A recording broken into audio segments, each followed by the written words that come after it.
अहियापुर गांव में पप्पू टायर वाले की टायर रिपेयर करने की दुकान थी। क्योंकि गांव में गाड़ियां कम थी तो पप्पू का व्यापार मंदा था। इसी बात को लेकर वो हमेशा सोचते रहता था, कोई तो ऐसा रास्ता होगा जिससे मेरा व्यापार भी फले फूले और मेरा जीवन भी सुखमय हो जाए। एक साल बाद पप्पू की शादी पिंकी से हुई और वो उसे अपने घर ले आया। पप्पू बहुत खुश था, लेकिन उसे अब भी व्यापार बढ़ाने की चिंता थी। हे भगवान, अब आप ही कोई रास्ता दिखाइए। पहले तो मैं अकेला था, अब तो मुझे पिंकी का भी अच्छे से ख्याल रखना है। शादी के बाद पप्पू रोज की तरह सुबह सुबह दुकान के लिए निकल जाया करता था। दोपहर के समय पिंकी पप्पू के लिए खाना लेकर दुकान पर आया करती थी। एक दिन वो दुकान पे आई। हाय दैया! क्या हुआ, क्या हुआ? मेरे पैर में कील घुस गई है। पप्पू ने बड़े आराम से कील निकालने की कोशिश की। अरे अरे, जरा आराम से। अरे सब्र रखो, अभी निकाल दूंगा। ओह! कुछ नहीं, निकल गई। कितनी बार तुम्हें कहा है कि दुकान पर आओ तो पैरों में चप्पल पहना करो। अगर तुम्हारे पैर की जगह टायर होता तो पूरी हवा निकल जाती। ऐसे बोलते ही पप्पू को एक नया प्लान सूझा। हाँ हाँ, अब आप खाना खा लीजिए। वो मैं खा लूंगा, तुम घर जाकर इस पे लेप लगाओ। ठीक है जी। पिंकी घर के लिए निकल पड़ी और पप्पू अपने नए प्लान के बारे में सोचने लगा। अगर मैं हर दिन एक दो गाड़ी पंक्चर करके खुद बनाऊं तो मुझे अच्छा खासा मुनाफा होगा। हाँ, बढ़िया है। पप्पू दुकान से निकला और सीधा रास्ते पर पहुंचा, जहां रास्ता उबड़ खाबड़ था। बस यही तो मुझे चाहिए। पप्पू वहां से सीधा एक हार्डवेयर की दुकान में गया। वहां उसने कुछ कील खरीद ली। अगले दिन पप्पू सूरज निकलने से पहले ही उठा और कील लेकर घर से बाहर निकल पड़ा। उसने रास्ते पर अलग अलग जगह कील डाल दिए और वहां से निकल गया। आज जब पप्पू दुकान पर पहुंचा तो वो बहुत उत्सुक था, ये जानने के लिए कि उसका प्लान चल रहा है या नहीं। कुछ ही देर में एक गाड़ी वहां आई। शायद पंक्चर है, मैं देखता हूं साहब। पप्पू ने खुशी खुशी उस टायर को खोला, पंक्चर रिपेयर किया, जिससे उसे 50 रुपए मिल गए। कुछ देर बाद एक दूसरी गाड़ी आई और फिर तीसरी। आज पप्पू को अपने प्लान पर बहुत गर्व हो रहा था। पप्पू ने सारे टायर्स बना दिए और फिर आमदनी गिनने लगा। आज तो 200 रुपए मिले। ऐसा ही चलता रहा तो बहुत जल्द ही मैं अमीर बन जाऊंगा। एक हफ्ते बाद गाड़ियां आना कम हो गई। लगता है सारे कील खत्म हो गए। कल वापस डालने पड़ेंगे। पप्पू ने वापस कील खरीदे और घर गया। अगली सुबह जब वो पथरीले रास्ते पर कील डाल रहा था, तभी एक गाड़ी चालक ने उसे देख लिया। अबे रुक, धोखेबाज कहीं के!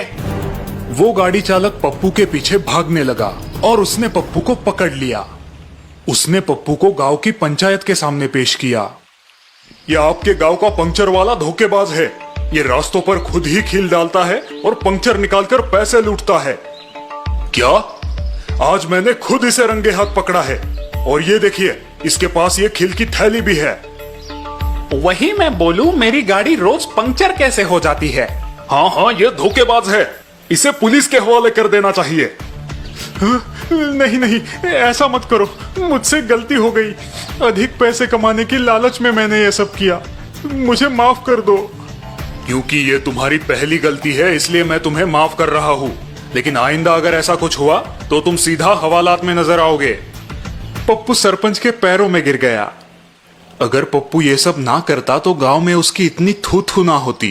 पप्पू के लालच की वजह से वो गांव वालों की नजरों में गिर गया। इसलिए कहते हैं, लालच बुरी बला है।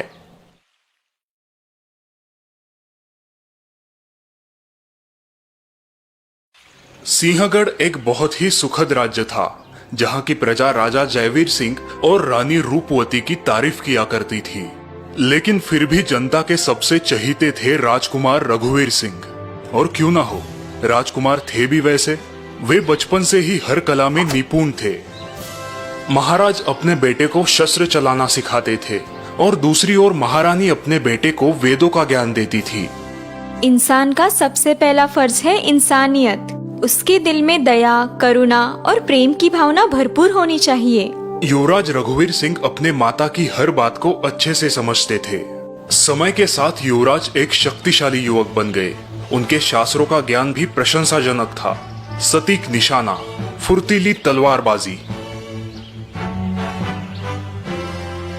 रानी, अब युवराज राजा बनने के योग्य बन गए हैं। हाँ, और अब उनकी आध्यात्मिक शिक्षा भी संपन्न हो गई है। तो देर किस बात की? हमें बहुत खुशी हो रही है आप सबको ये बताने में कि हमारे बेटे युवराज रघुवीर अब इस लायक हो गए हैं कि वो हमारी गद्दी संभाले। हम ये ऐलान करते हैं कि आज से 6 माह बाद युवराज रघुवीर सिंह राजा रघुवीर सिंह बन जाएंगे।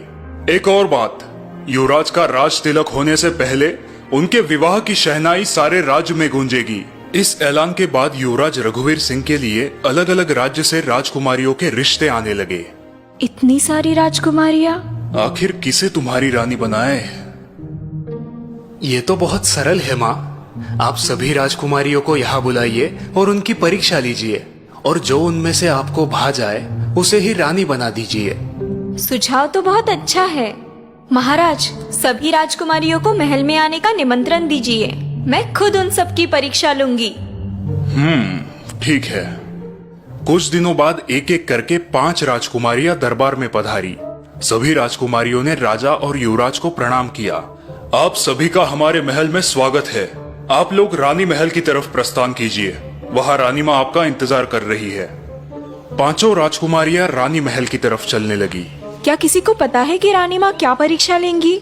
नहीं, शायद वो हमसे खाना बनवाए या कोई पेचीदा सवाल पूछे। वो हमें शास्त्र कला में भी परख सकती है। रास्ते भर चारों राजकुमारियां बड़बड़ कर रही थी, लेकिन राजकुमारी इंदिरा शांत थी।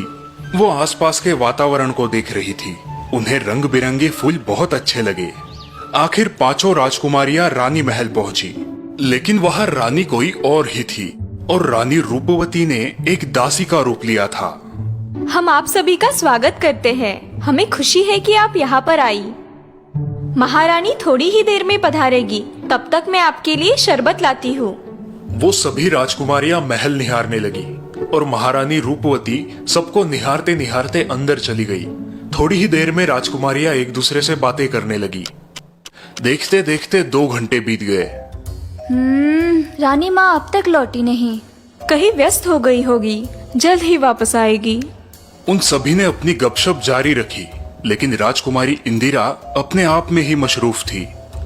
सुबह से शाम हो गई। लगता है रानी माँ हमें भूल गई। क्या हमें यहाँ अपनी बेइज्जती कराने बुलाया है? इतना गुस्सा मत करो, शायद वो हमारी परीक्षा लेने की तैयारी कर रही हो। तभी दासी बनी हुई रानी फिर वहां आई। रानी माँ ने आप सभी के लिए एक संदेश भेजा है।